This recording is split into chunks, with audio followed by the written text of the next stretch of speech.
Hey everybody, welcome back to Giant Talk, the world's first OKR podcast. Today we are super lucky to be joined by Melanie Wessels, who is a long-time user of OKRs and somebody who I first heard talk at the OKR forum in Amsterdam last year. So hi Melanie, lovely to have you with us. Hi, nice to be here. Thank you for inviting me. No problem at all. Where are you joining us from today? I'm joining you from the booking headquarters in Amsterdam, which is where I work at the moment. And it's a rather rainy, grey day, but I always say in Amsterdam it's always sunny in our hearts. So yeah, well, it's a rainy day in Manchester as well. So we'll try and take some of that sun into our hearts too. Oh, nice. So tell us a little bit about yourself, Melanie. Yeah, so I'm Melanie. Most of my friends call me Mel, just because I think that sounds a bit more fun and a bit more friendly in a way. I live in Amsterdam. That's also where I work. I work currently for Booking, which is, of course, the platform to book accommodations and other things online. Mm-hmm. This is also where I first got acquainted with OKRs. I implemented OKRs here about, I would say, 2.5 years ago with our CTO at the time, and that's how I got into it. And for the rest, I'm also a motivational speaker. I'm a coach. I'm really interested in personal development. That's why goal setting, like OKRs, is one of the things that really interests me a lot. And I like to play with them, and I like to kind of innovate on how we use them. Yeah. And for the rest, I'm just a typical Dutch girl, pretty tall, pretty weird as well. I don't know. Are you from Amsterdam? I'm not from Amsterdam. I'm actually from a city called Amersfoort, but that is a little bit like in the center of the Netherlands. But I'm pretty international, I have to say. I went to an international school, and my parents took me away from the Netherlands for a couple of years when I was a teenager, and we lived in Ethiopia. Oh, wow. So I've always kind of been around international people and in expat communities. So I really love that. And also where I work now at Booking, there's so many different people from different cultures, and it's super interesting to be in such an environment. Very enriching, I think. It's quite a big headquarters you guys have there, right? Yeah, it's absolutely huge. So I work in the headquarters, which is on one of the main squares in the city, but we actually have, I think, about 8 other buildings in the city just because we can't fit everyone. There's a lot of people working here, and it's really right in the center with all the tourists. It's pretty intense. It's on Leidseplein, is that right? It's on Rembrandtplein, so that is one of the squares close to Leidseplein, but actually we do have another building at Leidseplein as well, but that's not the official headquarters. I see, okay. Cool, well, sounds like it's going to be a lot of fun, this podcast, and of course what we are going to be talking about is making OKRs fun, and styles and techniques, which I think you have pretty uniquely used with your staff, to be honest. Yeah. Let's tell us who's your hero, who really inspires you? You mean in terms of OKRs or more in general? More in general. Yeah, I would say this might sound a little bit cheesy, but I really love Tony Robbins. He's one of the first kind of motivational speakers that I really got interested in. I really like his positivity and his kind of success mindset. I also went to see him 2 years ago in London, which was an awesome experience. Sounds good. Again, there's a cheesy side to it and a commercial side, but I think if you can look through that, he's a very inspiring man and a very successful person. Sure. I think another hero of mine at the moment is Vishen Lakhiani. He's the CEO of Mind Valley, which is like a global platform for transformational education. So they bring a lot of like spiritual practice into the business, into the workplace, and I find everything that he does super inspiring. So I'm totally stalker on LinkedIn and on Facebook, Instagram, following his updates. You'll have to send me his details afterwards. I've not come across him myself. He's someone I think who has been not super popular, I think, for example, on social media and on the internet. But I think recently, just because he's such a hard worker and he's done such an amazing job, he's getting more visibility. Yeah. Yeah, and I think, yeah, of course, I'm into personal development, and they do a lot with those things as well. But he's definitely, if you want to be inspired, I would say definitely check out Mind Valley. I'm not getting anything for promoting them. I think they're Making awesome. payments here. And I hope he listens to this podcast. I hope. Well, I'm sure he will after this. What about your favorite movie then? What's on your top watch list? Ooh. I really like movie like, for example, Match Point. I don't know if you've seen it. It actually plays in London. And it's a movie that has very funky twists in it. I really like it when movies are not that cheesy and they don't go the way they always go. That's why I usually don't like American movies. Yeah, we agree on that. I also have a thing for, I think, French movies, just because I always think in a former life I was Parisian, and I was walking the streets of Paris in big heels and handling a croissant and a cappuccino. It ties into your soul. Yeah, but I'm definitely not the kind of Hollywood kind of movie person. I like more the kind of how do you say that, like international movies from like Spain, South America, France, Italy. Yeah, sounds interesting. Yeah. Okay, so you mentioned that you first came across OKRs in your current role. What was it that attracted you to them and made you want to bring them into the business? Yeah, so to be very honest, I just started working in my role as agile coach at Booking. I'd been doing something else before, and I came back from a holiday, and my manager just told me there's this project, OKRs, we want to implement it for the business. We need someone to take it on, and you've been chosen to do it. Oh, really? So, yeah, there wasn't actually really a choice. And what was your reaction to that? Well, to be honest, Booking is very like, they just throw things at you and you're just like, okay, let's do it, even if it's not within your scope or something. So I was very open to it, and I said, okay, fine, let's see what this is all about. So I became kind of the project manager for this whole OKR project at Booking. Fantastic. And I started working with our CTO on it, Brendan Bank. And I also started working with one of the OKR experts in the United States, Ben Lamorte. On it, because he was actually going to come to Amsterdam to introduce OKRs at Booking together with me. Right. And the first time I met Ben, I was even like, oh, who's this guy? I'm not even sure like what this whole OKR thing is. And to be honest, when he actually arrived in Amsterdam for his 2-week stay here, Ben Lamorte, I was not really looking forward to it, because OKRs didn't really excite me and I didn't really get it. Sure.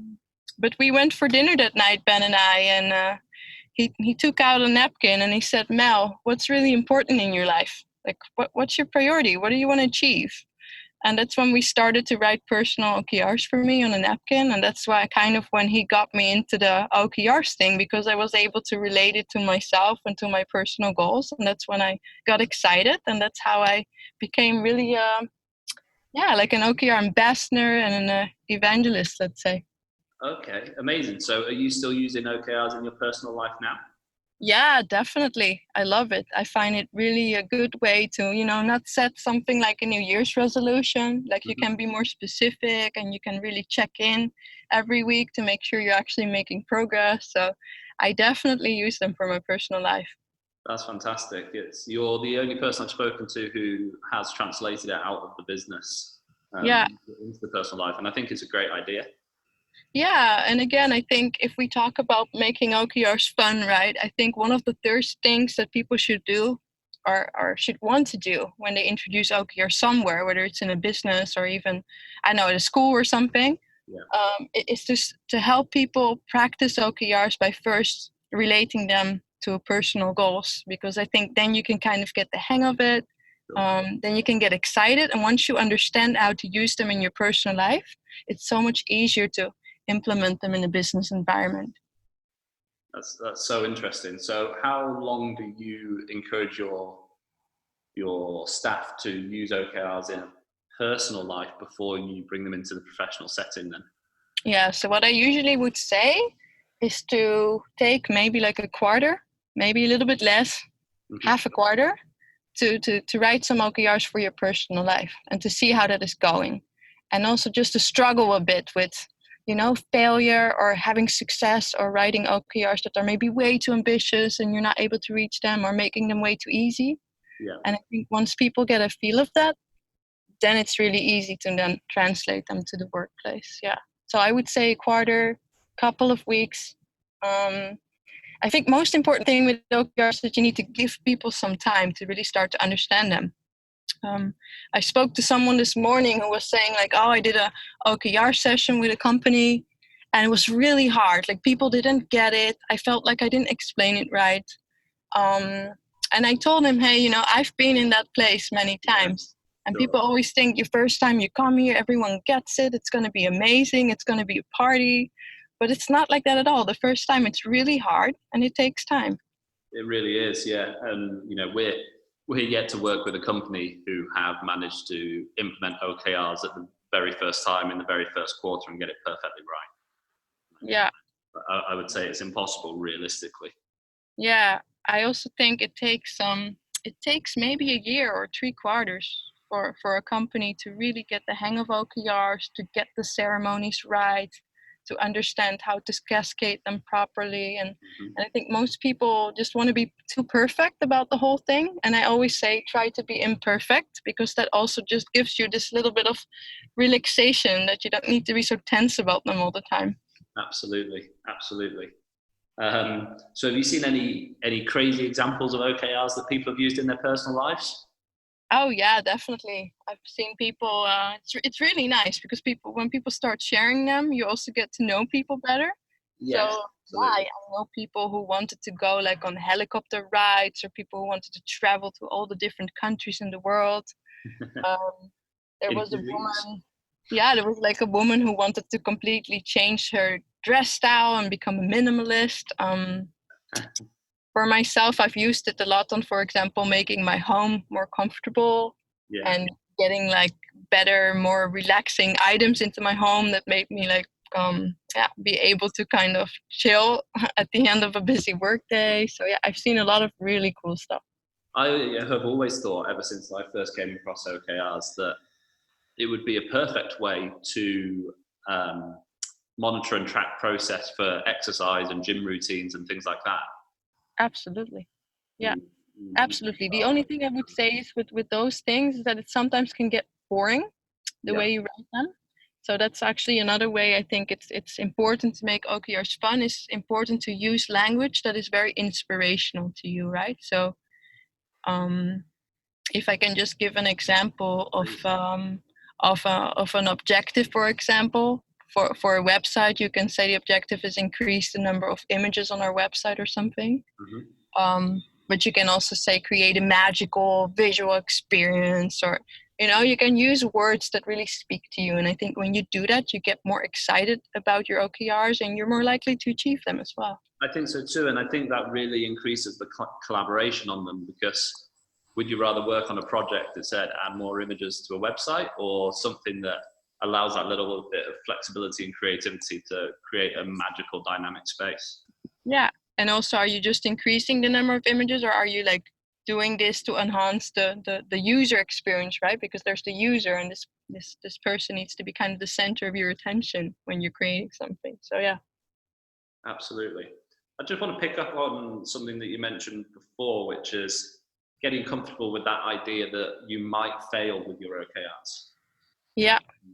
How do you get your employees relaxed about that? Because it's a very difficult notion to become comfortable with. Yeah. Yeah, you're absolutely right. Because even I think these days on social media, you see everyone talk about failure and you should fail first, but it's a vulnerable thing, right? To fail, and it's not easy. Absolutely. I think in any company, it's really important that the leadership team of that company, or the CEO, whatever, that they show that they also fail at their OKR, so that they give an example. Right. So that they don't show all the time like, oh, I'm hitting my key result every single time, we're being so amazing. Of course they can share their successes, but I think it's even more important to share failures. So I think that's something that you can definitely do. So it starts from the top. Yeah, Definitely. Making sure there's a culture within the business then, I guess. Yeah. And I think that culture really needs the example should really come from the top in that sense. And Yeah. then I think what you can do with people, right, at the team level is you can celebrate failure when people don't make their OKRs. You can just make something fun out of it. You can actually celebrate that as well, because probably you have a lot of learnings or things that you know that don't work. Yes. So yeah, I do a lot. I do way more failure parties with people than success parties or celebrating success. And usually the failure parties are good, right? Because they're almost like they're like a retrospective. Like, what can we do better? Okay, so talk us through a Mel Wessels failure party then. So well, there should always be cookies and something to drink, right? Okay. But basically, we kind of go through the OKRs, and then we ask everyone to mention something that, despite the failure, they really liked. So it can be like the teamwork or the fact that everyone was always on time for the OKR check-in. Mm-hmm. And everyone also shares something that they learned. And then lastly, what I do is to close it off, is we usually have an appreciation round. So everyone can kind of share a thank you with someone on the team for something that happened. That's so awesome. we focus, so we don't focus only on the failure, but we kind of integrate things around team dynamics and appreciation. I think that's important. That sounds like an amazing way of sort of almost covertly running the retrospectives, really. Absolutely. Yeah. You're making it fun, you're celebrating the failure, but you're taking the key learnings away from it, which is what's so important. Yeah. How regularly do you run those meetings? How often, let's say? Well, failure parties, we really do once a quarter, I would say, with companies, because that's the span of an OKR. But I would say doing an OKR check-in, for example, is important to do it like once every week or once every 2 weeks. Okay, and what do they look like for you and your team? So the OKR check-in is really, usually the OKRs are like on a big board, so that the team almost has a kind of vision board with their OKRs on it, and they can look at it every day. Right. And every week, you get together before or after daily stand-up, I would say, and you kind of go through the OKR and you have a look at, okay, where are we right now? And especially, I think if it's not going so well, the question should be similar to that of in a stand-up, like what's blocking us? What can we do to make this go faster? Who do we need to sync with? These kind of questions. So usually it's a really good moment for the team to kind of align on where they are and what needs to happen to go faster. So there's usually a lot of actions coming out of such a meeting. Okay, and is it important to have cookies and drinks at this meeting as well, or? I think it's always good to have cookies and drinks. I think in any meeting. It's such a fun small thing that you can do for people, right? But it always helps to make the vibe in the room a little bit more relaxed. And how long do these weekly check-ins typically last for you guys? Well, not so long, I think like a daily stand-up's usually 15 minutes. I like to make them even shorter because I think the shorter the better, especially when you work with millennials. I would say an OKR check-in should be max 15 minutes, really. It should be quick, especially if your OKR's written up and you're you know your KPIs, you know how things are going, you have a dashboard or something. It should be pretty quick. Yeah, okay, that sounds good. So what else do you do then to make sure OKRs are fun? And I'm kind of interested in how this eases the change management process for you guys, because it's something that we get asked a lot about, is how do you ease the staff through this process? And I can only imagine all these different things help to contribute to making this more comfortable for them. Yeah. So the thing is, I think when you introduce OKRs to people, it sounds like a boring process that takes time. So again, I think I always want to emphasize the fact that it can really help to create focus for you. Because if you have an OKR, you know what to say no to and you know what your priority is. Yes.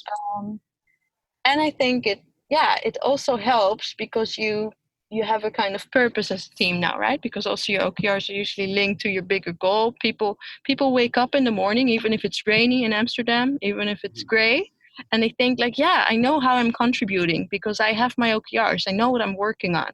Yes. I see so many people in companies have no clue what they're supposed to do because they don't have goals and they don't have a purpose. So I think this is really essential. I must admit, actually, that is pretty much the reason I got into OKRs myself. Yeah. Is I've always worked from a team employee level rather than a leadership level, and the empowerment that I saw OKRs bring to staff, and how it makes them aware of how the work they're doing every single day is contributing to the overall mission and vision of the company, is by far the most powerful tool I've seen for doing that. Definitely. And you can just see the whole company come to life in those daily stand-ups and weekly check-ins and things. Yeah, and honestly, I've been there, right? I've woken up thinking like, what am I doing with my life? Like, what am I doing on my bike going to work? And I think using OKRs has changed that so much because all of a sudden I felt like I was contributing to something bigger.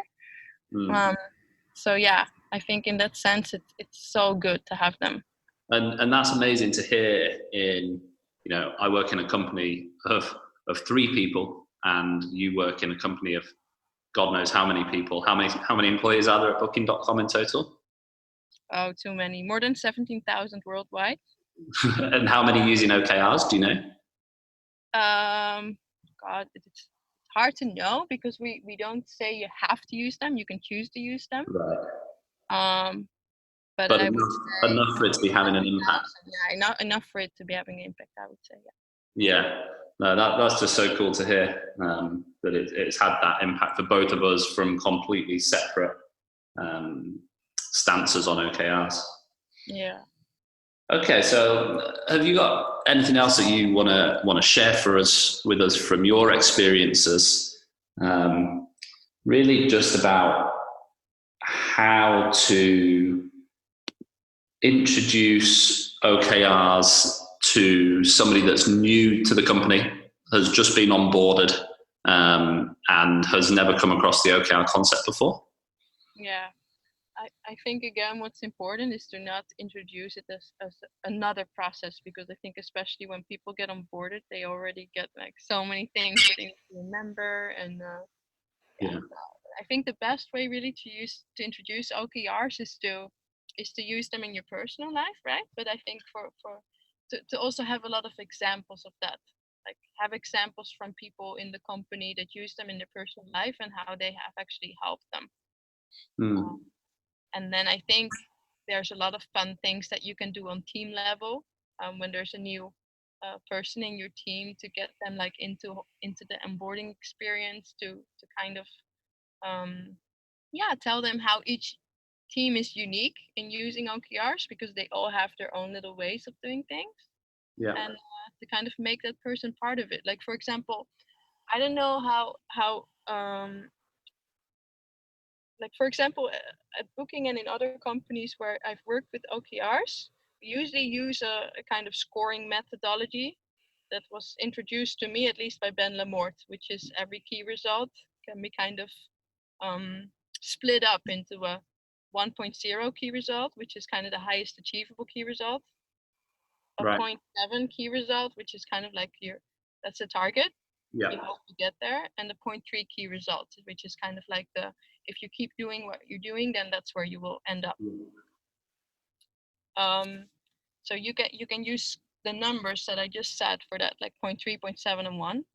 But what I've introduced, for example, here and in other places, is that you can also score using, for example, animals.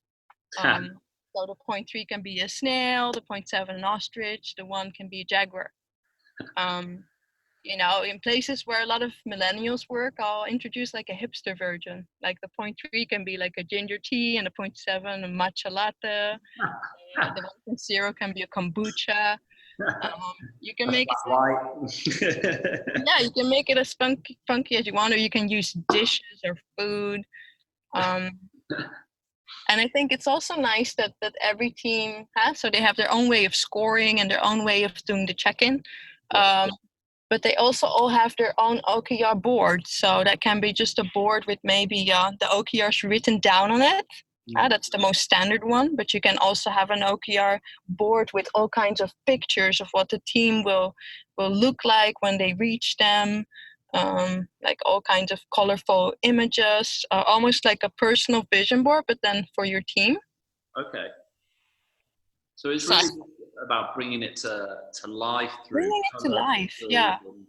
And this is something we always try and get through to the guys we work with, as well as people can make this their own. You know, even like we were talking about at the beginning of this podcast, the language that you use when writing them, you know, make sure the language represents the company.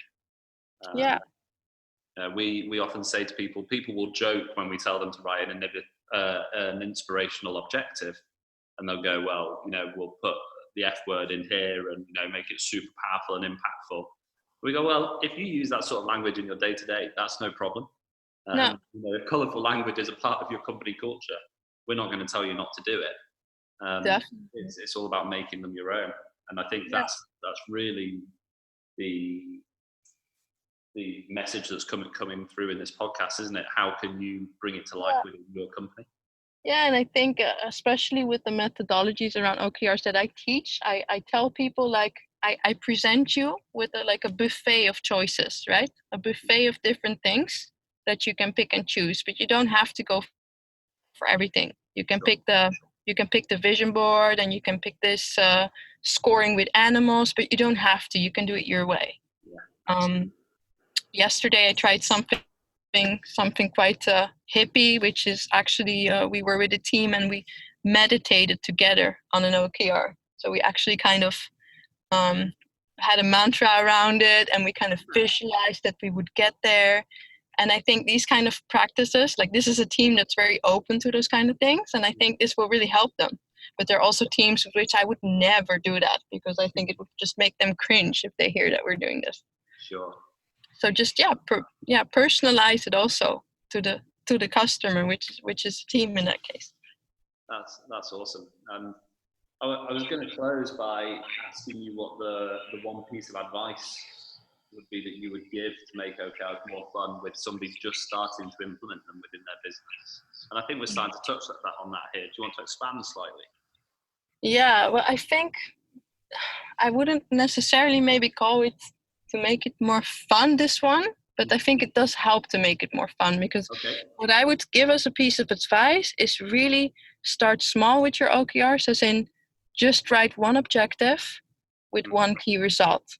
And that's where you will start for the quarter. So you have an extreme focus. It's almost like a minimalistic way of using OKRs, because I see too many teams or companies and they write like a lot of objectives, and each objective has like 6 key results attached to it, and it becomes really complicated. And everything that has to be done ends up in the OKR.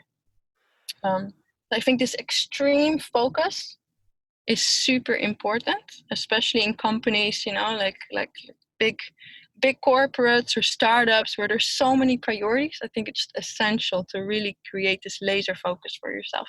I think that's a fantastic piece of advice. The metaphor I often use is to make sure your OKRs are a spotlight rather than a floodlight. And I love that. They're drawing the attention to the really important priorities within the business rather than trying to illuminate the entire business. Absolutely. Yeah, I love that. And I think that is like the most important thing I've come to know about OKRs, using them. That is brilliant. So hopefully everyone has found this podcast a little bit of fun. Certainly some new techniques in there that I'm going to try out with some of the Derby Giants clients, bringing in jaguars and snakes and matcha lattes and the like. Thank you, Mel, so much for joining us. Of course, it was my pleasure. Thank you. It's been a pleasure to have you on, and I'm over in Amsterdam quite a lot, so would love to grab a coffee and maybe catch up over OKRs sometime. Absolutely. And for all the listeners, thank you for tuning in to Giant Talk, the world's first OKR podcast. As I'm sure you know by now, on therebygiants.com, you can listen to all the other podcasts in the series. But there's also loads of other completely free resources and toolkits and things on there to get you going with OKRs. Please do engage in conversation around this podcast, both on Twitter and LinkedIn. And if you have any ideas that you want to hear for the future, specific topics that we can run the podcast on, do let us know. Just drop us a tweet or a LinkedIn message. And until the next one, goodbye.